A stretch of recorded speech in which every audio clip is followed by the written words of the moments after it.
Hello, everyone, and welcome to the Ask Me Any, the triple A, that's the Ask Antoni Anything session. And we are in the March edition. And oh boy, what a month March has been. And it's only the 21st of March. So we have plenty more to go by, and it sure as hell will not be boring. It is so exciting that in preparation of this session, we received a ton of questions unrelated to the actual topic of today's topic, and we're going to do an entire session going through all of the questions that you guys had. How does Silicon Valley Bank affect Nexo, and how does the phenomenal blow up of Silvergate and the sudden demise of Signature Bank and the SEN and the Signet networks and all of the above?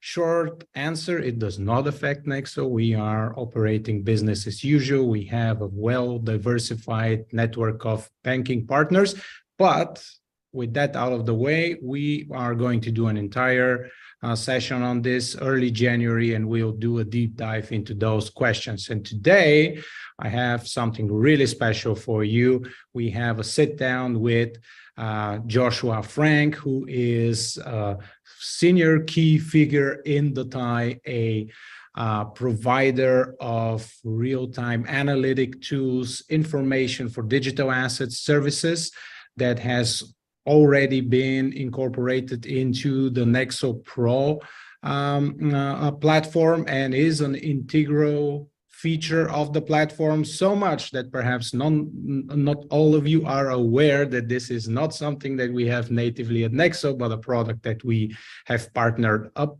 with the TIE in order to provide to you. And with that very brief or not so brief introduction, I'm going to welcome my guest, Joshua. Welcome. Thanks for having me on. Yeah, it's a pleasure for me and the entire Nexo team. So let's kick things off. And before we dive into the questions, just tell us briefly your background and role in the TIE, and more importantly, perhaps even what the TIE is. Yeah, so my background and role, I'm co-founder and CEO of the TIE. Started the TIE in 2017 because I saw a massive problem within the digital asset space, which is it was very unclear why prices of digital assets were moving. In equity markets, you could build, systematic models and look at different factors to predict the price of an equity or understand what was happening. But back in 2017, that was a time where John McAfee would tweet, as I'm sure you remember, and prices would go up by 500% within, 24 hours. And so really saw, a problem within the space. And so, that was 6 years ago. Where we are now is obviously very different. Where we are today is we solve one major problem for institutions within crypto, which is if you go and you ask an asset manager, a bank, a hedge fund, an OTC desk, a market maker, how they're staying on top of crypto from an information perspective, what they'll do is they'll show you their screen and they have 30 or 40 different tabs open on their browser. And so what the TIE does at our core is we basically consolidate all that information into a single screen. So market data, derivatives, sentiment, news, on-chain, research, private company, NFT, governance data, developer data. And our core offering is a platform for institutional customers that really aggregates the entire market. And so we service about 150 of the largest institutions in the world. So our clients range from tier one banks to multi-trillion-dollar asset managers to, very large traditional hedge funds. And kind of where we came in with Nexo was, hey, we have all these amazing tools that the world's largest institutions are using to trade. Why not partner with one of the best platforms in the space and bring those tools, or a lot of those tools, to a broader audience? And so that's kind of the segue into this conversation. We appreciate the kind words you found for Nexo. All right, that is terribly exciting. I'm also almost tempted to be the one asking the questions, but it's not how it works. But rather, it's me reading out the viewers' questions. So, we'll see whether I can squeeze in one or two questions that I have for myself. But let's go to the questions. I am not seeing the questions. There it is. Why did you decide to work with the TIE as a provider? There's a question addressed to me. Well, we are known to try and partner up with the best at what they do, and from what our team has been able to evaluate, the tie is very, very high on the top tier providers, if not the top tier provider of the services that we have integrated on the Nexo platform. So it is synergetic. It's a synergy of excellence, I would say. It's no secret that the VC fund that we have at Nexo, and we started, I think it was early 2020 or late 2021. We have invested in their funding round. So this is also very, very important to us, is to not only be financial investors, but also to then help the companies that we invest in get traction and expand to new horizons. And this obviously goes hand in hand with integrating with our existing platform. So I personally am excited about. For those of you who don't know, in a previous life before Nexo, and I, like Joshua, have been actively involved in crypto since 2017, which is a lifetime away. But before that, I was a trader. I look at all sorts of indicators, and I'm super excited about those. To this day, we make decisions based on whether to allocate assets in the equity markets by looking at the volatility index of the CBOE. I love the VIX. It tells me a bunch of stuff. Same thing with crypto. I'm not going to give away my favorite indicators, but the TIE has them. So that is the reason why we partnered up with them. All right, the next question. Joshua, that's for you. As an aggregator, you have tons of info, including Twitter data. Do you see differences or trends in the people who talk about crypto across different channels? That question comes from Shane. Yeah, so we have in addition to a lot of on-chain data, one of the sources of data that we have, in which we've integrated a lot of that data into the Nexo platform, is sentiment data. And in crypto, there's actually a very broad distribution of where conversations occur. Obviously, the majority of those conversations are on Twitter, as most of you guys that are within crypto know. However, there remains a large base of people that interact with crypto on 4chan, on TikTok, on Discord, on Twitter, on Reddit, on YouTube. And there's actually a pretty big difference in those user bases. So I like to look at, channels like YouTube and TikTok as a proxy for retail interest on kind of like the furthest ends of retail. When we have those really big bear markets and you start to see every alt start to run and your grandma starts asking you about crypto, that's when kind of that YouTube and TikTok crowd comes in, which tends to be a little bit more retail oriented. Whereas I would say those on Twitter are probably a bit more of what I would define as crypto natives, those that have been in the space for a while, that are engaged, that are sharing memes and jokes, and very active.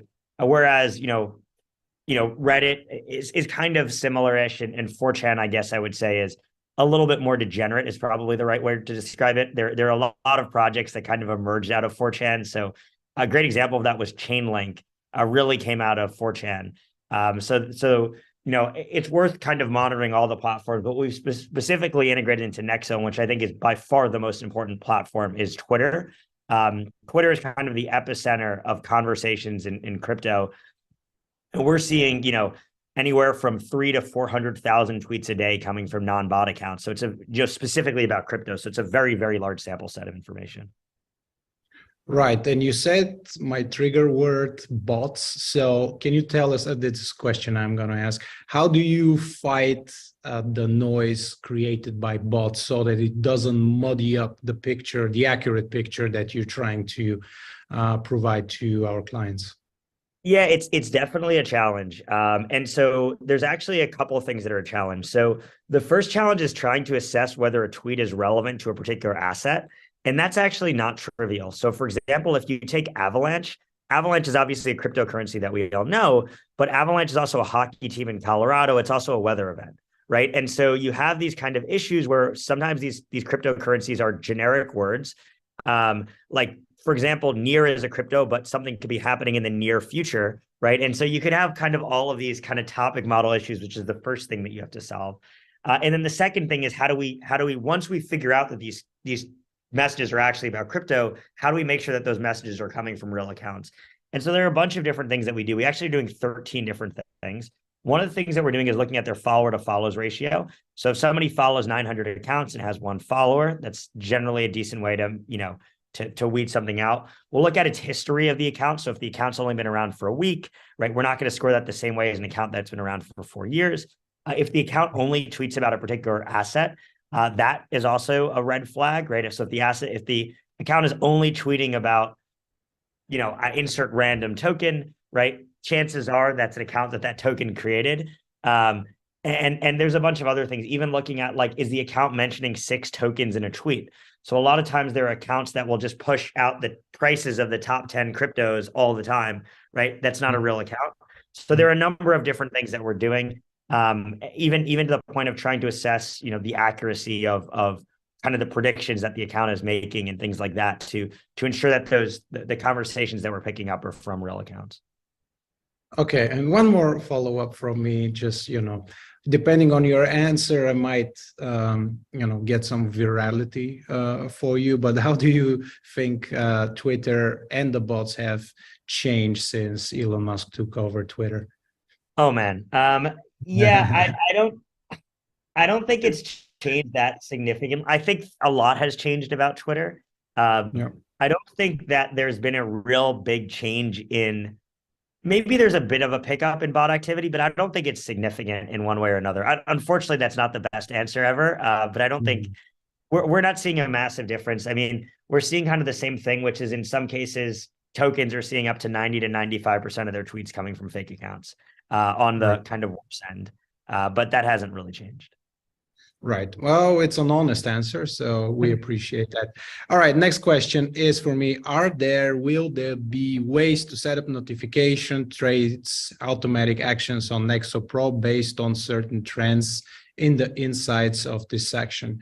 Lots to unpack in what appears to be an innocent question, but it goes in a couple of directions. First of all, we want people to be making their own decisions rather than us trying to push them in a particular way.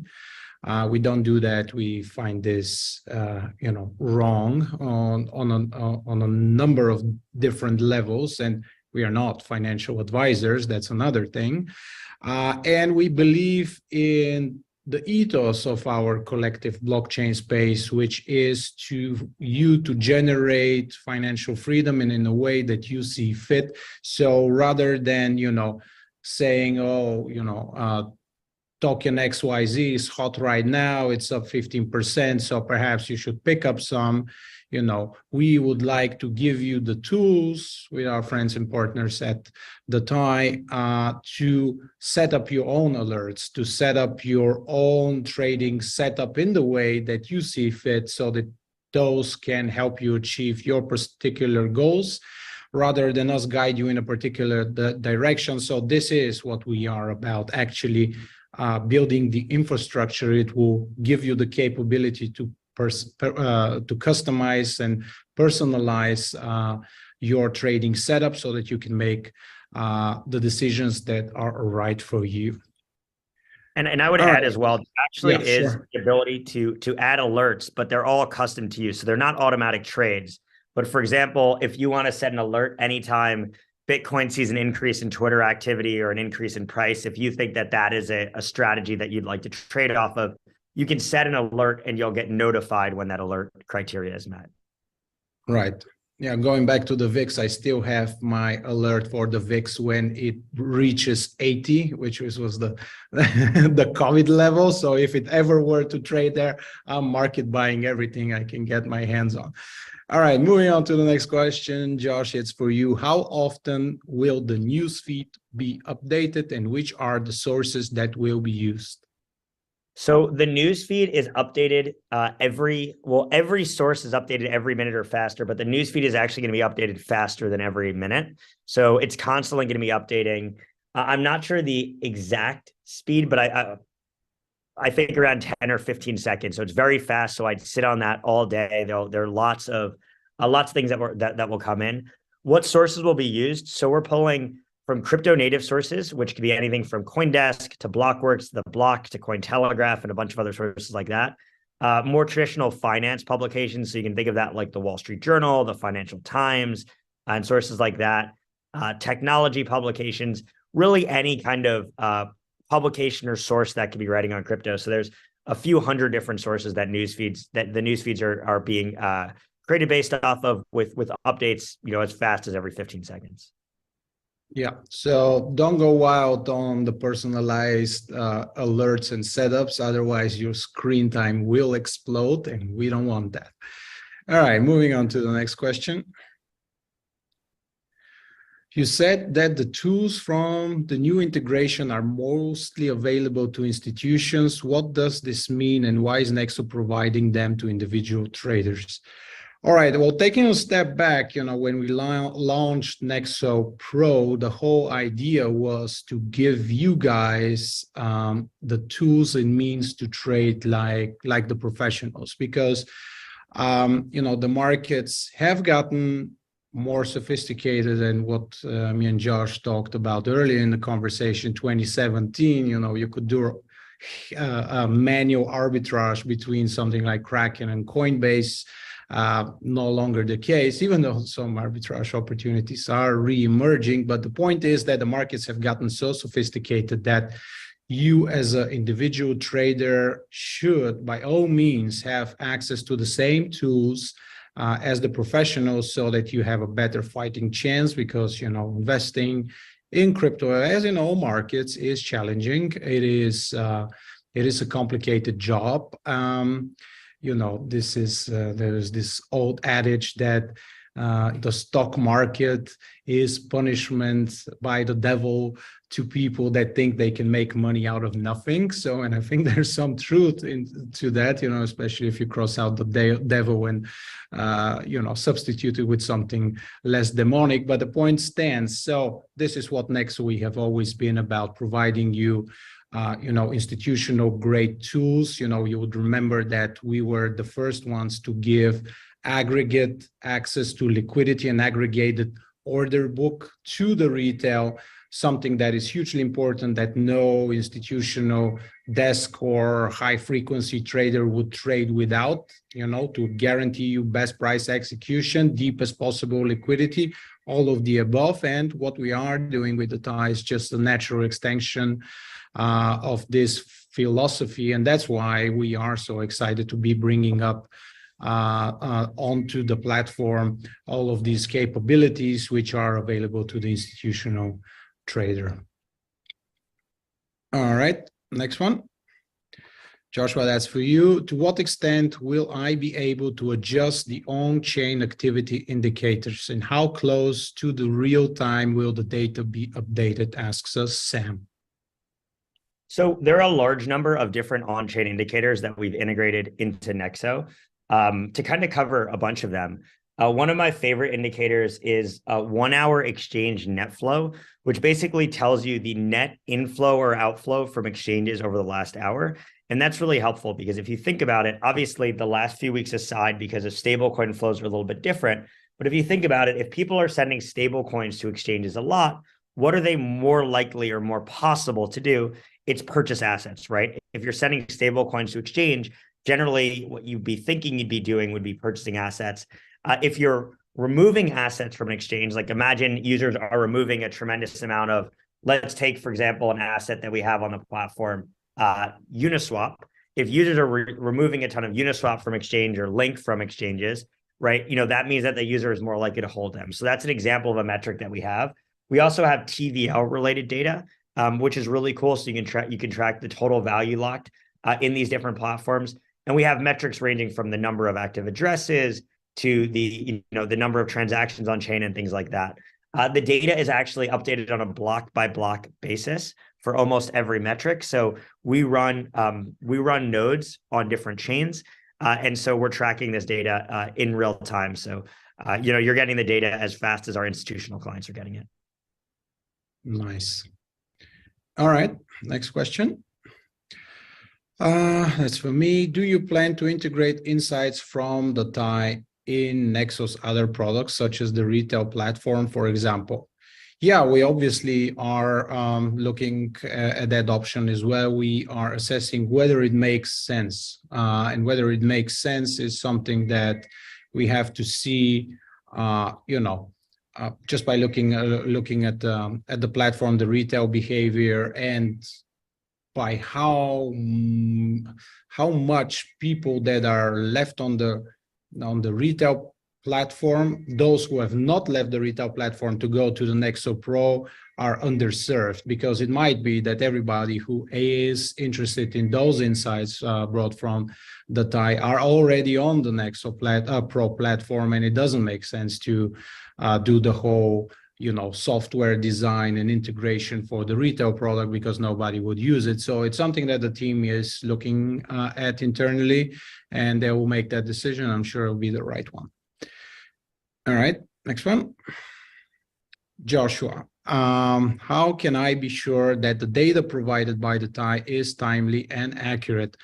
I can verify it myself naturally, but how do you vet the information you put up? Asks us Miguel. So, I mean, I think we talked a little bit about sentiment as an example, and kind of how we think about that, how we eliminate bots. And so, we have a team of about 90 people, and the vast majority of that team is data scientists, it's software engineers, and all they do all day long is look at data and make sure that our data is accurate, and that the pipes that we're building are working well.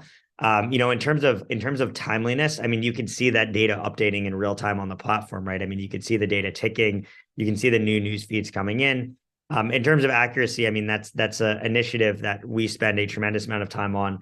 What I can tell you is that we have 150 institutional clients that pay for the TIE directly, and the data that we're providing to Nexo it's a percentage of the data that we provide to our institutional customers, but it is the exact same data, right? There is no difference between what we're providing you and what we'd be providing a $50 billion hedge fund. So that's the data that our clients are relying on, and that we're bringing to you. And it's, we have a team of 10 people probably that just focus on data accuracy, with a large number of our different data sets, like making sure that when we're picking up news, that news is being tagged to the right coins.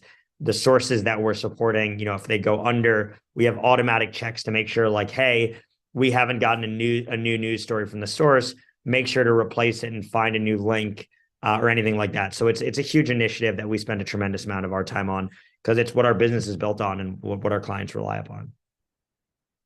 Right. A quick question from me. What do you think in your offering there's something that has to yet be built out for this to be the equivalent of the Bloomberg terminal? Just like if you compare the two products, like how do you evaluate yourself, and what is the long-term strategy? Do you mean the TIE specifically, or the TIE on Nexo? No, the TIE in general, not specifically. Oh yeah, I mean, look, I we don't like to throw that word out, but obviously that's a word a lot of people throw out. I mean, I think the coolest thing on our core institutional offering is across all of our clients, our average client spends over 3 hours a day on the platform. So it's a very, very engaged and captive audience. But there is a lot that Bloomberg does that we don't do. Bloomberg has Port, which is their portfolio management functions. Bloomberg has, OEMS capabilities. Bloomberg has, has a large number of different features beyond just information analytics. But I think, the similarities are in the fact that we have a very large, number of data sources and data sets available on the platform. We have a consolidated experience. What I like to describe us, or at least the TIE as, is everything before a trade, right? So everything kind of leading you from idea generation to actually getting to the point where you'd go to a venue like Nexo to actually place that trade. But obviously there's a large number of things on the post-trade front that we're not currently supporting. Got it. Interesting. All right, moving on to the next question. It's for me. The TIE is a portfolio company that you invested in and is now integrated into Nexo. What tips could you give to VCs for sustainable, result-driven investing?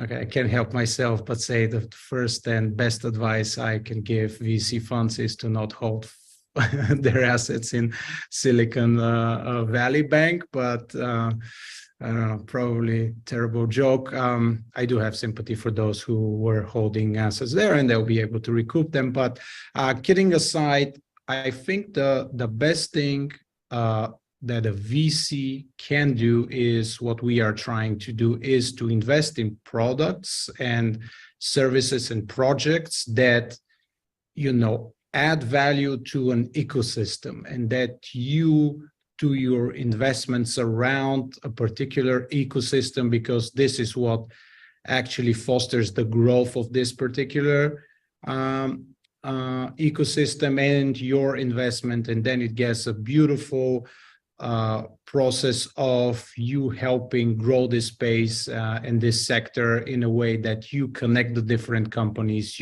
They all integrate each other's products and solutions, and it is for the betterment of financial services. So I think this is the number one tip that I would give VCs. Not that any VCs are asking for my tips, but like if you were a project on the horizon of Nexo, this will be also the first thing for us to look at, is how would you integrate within the companies of our current portfolio. And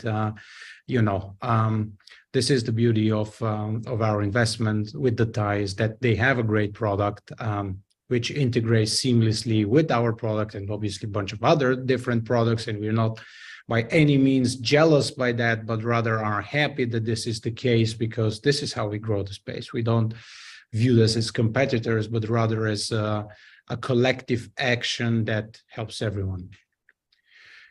Moving on to the next one. Joshua, for you, what was your first thought when Nexo reached out to invest in the tie? Yeah, look, I mean, I was obviously very excited. Nexo is a big firm, and when we raised capital, it's really reassuring to have some of the top firms in the crypto space want to work together with you and want to invest in you. So we were excited, and the investment was actually birthed out of in part this partnership conversation. So the two kind of came together, and when we were looking to raise capital, we actually turned down a number of the tier one Silicon Valley VCs. Like when you go look at the name of the top 5 VC funds, we decided to go for strategic partners instead, because I think at the end of the day, when you're growing a business, it's not about how much capital you raise or whose name is on the round. It's who's the partner that's going to help you grow your business. And in this case, Nexo is a great partner for us, because this is a partnership where we can increase our distribution. We're serving institutions directly. Now we can reach retail. And so we're very excited about, not just the prospect of having Nexo as an investor, but also having them as a partner. And then that's really what got us excited. Right. And it is one of those examples where things worked out, and we are excited about the prospects of the future of growing this partnership, in terms of us growing the platform and more people coming in, and then, integrating the new products, aspects of the new products that you guys are building for the community at large, or your institutional clients, now available to the retail. And I think it has been a success story. And I think that was also the last question. So Joshua, thank you so much for doing this. We should do this sometime again, maybe in a year from now, and just take a look back at how much the space has changed, how much the various different relationships have grown, and the offerings. And I think it will be fun to reminisce over this Ask Me Anything session that we had just today. So thank you so much, and hope to see you soon again. Thanks for having me on. Thank you.